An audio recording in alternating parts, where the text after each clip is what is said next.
India के सर्वे के मुताबिक असदुद्दीन ओवैसी भारत के सबसे लोकप्रिय मुस्लिम राजनेता हैं। पिछले साल उन्हें दुनिया के 500 सबसे प्रभावशाली मुसलमानों की लिस्ट में शामिल होने का खिताब दिया जा चुका है। असदुद्दीन ओवैसी को भारत सरकार संसद रत्न अवार्ड से सम्मानित कर चुकी है। लंदन से लॉ ग्रेजुएट ओवैसी आज भारत के सबसे ज्यादा पढ़े लिखे मुस्लिम राजनेता हैं। हैदराबाद में जन्मे ओवैसी के आज कई हॉस्पिटल और मेडिकल सेंटर चलते हैं, जिनमें लोगों का मुफ्त इलाज किया जाता है।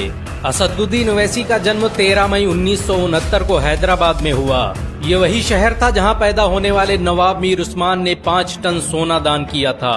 असदुद्दीन ओवैसी के पिता सुल्तान सलाहुद्दीन ओवैसी ने भारत की आजादी में बड़ी भूमिका निभाई। यही वजह है कि लोग उन्हें सालार मिल्लत के नाम से पुकारते थे।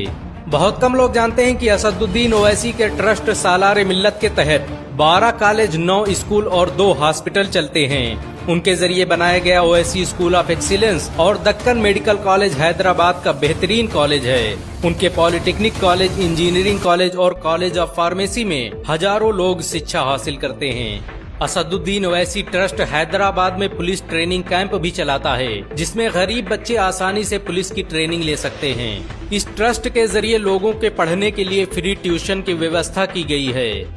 असदुद्दीन ओवैसी हैदराबाद की मजलिस-ए-इत्तेहादुल मुस्लिमीन पार्टी के राष्ट्रीय अध्यक्ष भी हैं। आईमीम की स्थापना 1927 में हुई थी। आजादी के बाद ओवैसी के दादा अब्दुल वाहिद ओवैसी ने इसकी कमान संभाली और देखते ही देखते ये हैदराबाद की सबसे लोकप्रिय पार्टी बन गई।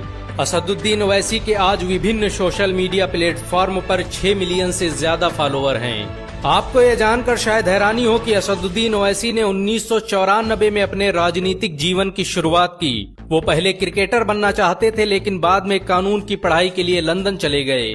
असदुद्दीन ओवैसी एक फास्ट बॉलर थे। उनका सिलेक्शन अंडर 25 क्रिकेट टीम में हो गया था। 1994 में वो विजी ट्रॉफी खेलने वाले शायद एकमात्र मुस्लिम थे। बहुत कम लोग जानते हैं कि असदुद्दीन ओवैसी लंदन से लॉ ग्रेजुएट हैं। ओवैसी उस्मानिया यूनिवर्सिटी से ग्रेजुएशन करने के बाद लंदन चले गए।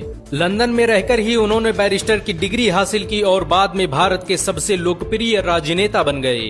लंदन से आने के बाद ही उनके नाम में बैरिस्टर जुड़ा और वो बैरिस्टर असदुद्दीन ओवैसी के नाम से पुकारे जाने लगे। असदुद्दीन ओवैसी की लोकप्रियता का अंदाजा इसी बात से लगाया जा सकता है कि 1967 से लेकर आज तक उनकी पार्टी को 4 मीनार से कोई हरा नहीं सका। असदुद्दीन ने अपने पहले इलेक्शन में ही 40,000 वोटों से जीत हासिल की थी। असदुद्दीन ओवैसी के नेतृत्व में ही चुनाव आयोग ने 2014 में आईमीम को राज्य पार्टी का दर्जा दिया। उन्हीं के नेतृत्व में आईमीम को अन्य राज्यों में जीत हासिल हुई। असदुद्दीन ओवैसी का हैदराबाद की राजनीति में सिक्का चलता है। उनके कारण ही तेलंगाना में हर मस्जिद के इमाम को आज हर महीने 5,000 रुपए तनख्वाह दी जाती है। इस स्कीम का फायदा तेलंगाना के 9,000 से ज्यादा इमाम उठा रहे हैं। असदुद्दीन ओवैसी द्वारा बनवाए गए ओवैसी हॉस्पिटल में 2500 बेड और आसरा हॉस्पिटल में 1500 बेड की सुविधा उपलब्ध है। ओवैसी के कुछ अस्पतालों में 20 रुपए से कम कीमत पर 3 महीने तक मुफ्त इलाज किया जा सकता है। असदुद्दीन द्वारा बनवाए गए ओवैसी हॉस्पिटल को 2015 में एशिया के सबसे क्लीन और हाइजीन अस्पताल का अवार्ड दिया जा चुका है। इस हॉस्पिटल में काम करने वाले लोगों की संख्या 1000 के करीब है। असदुद्दीन ओवैसी हैदराबाद में यतीम बच्चियों और बेवाओं के लिए कई ट्रेनिंग कैंप चला रहे हैं, जहां उन्हें सिलाई कढ़ाई के साथ विभिन्न कामों की ट्रेनिंग दी जाती है। फोर्ब्स मैगजीन ने 2012 में ओवैसी की पार्टी आईमीम को तालीम और हेल्थ सेक्टर में काम करने वाली दुनिया की अकेली पार्टी होने का खिताब दिया था। बहुत कम लोग जानते हैं कि असदुद्दीन ओवैसी 3 भाई हैं। उनके छोटे भाई अकबरुद्दीन ओवैसी अक्सर अपने बयानों को लेकर चर्चा में रहते हैं। वहीं उनके सबसे छोटे भाई बुरहानुद्दीन हैदराबाद के मशहूर अखबार एतमाद के संपादक हैं। ये अखबार हैदराबाद में बिकने वाला सबसे मशहूर अखबार है। इसकी स्थापना सन 2002 में की गई थी। असदुद्दीन ओवैसी की पार्टी आज पूरी भारत में बड़ी तेजी से पैर पसार रही है। पिछले कुछ चुनावों में मिली जीत से आईमीम के हौसले बुलंद हैं। यही वजह है कि विरोधी आईमीम पर बीजेपी की बी टीम होने का आरोप लगाते हैं, ताकि आईमीम को बदनाम किया जा सके।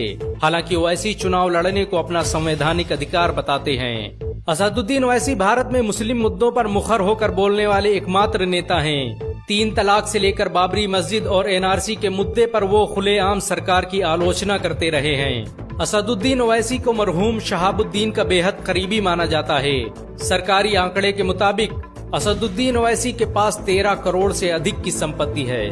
असदुद्दीन ओवैसी मुसलमानों और दलितों को एक मंच पर लाने का काम कर रहे हैं। उन्हें आज हर जुल्म के खिलाफ बोलते हुए देखा जा सकता है। सच तो ये है कि भारत के युवाओं को असदुद्दीन में अपना नेता दिखाई देता है। अगर आप असदुद्दीन ओवैसी को एक बेहतरीन नेता मानते हैं तो इस वीडियो को लाइक और शेयर जरूर करें। ऐसी और वीडियो को देखने के लिए हमारे चैनल को सब्सक्राइब करें, घंटा जरूर दबाएं।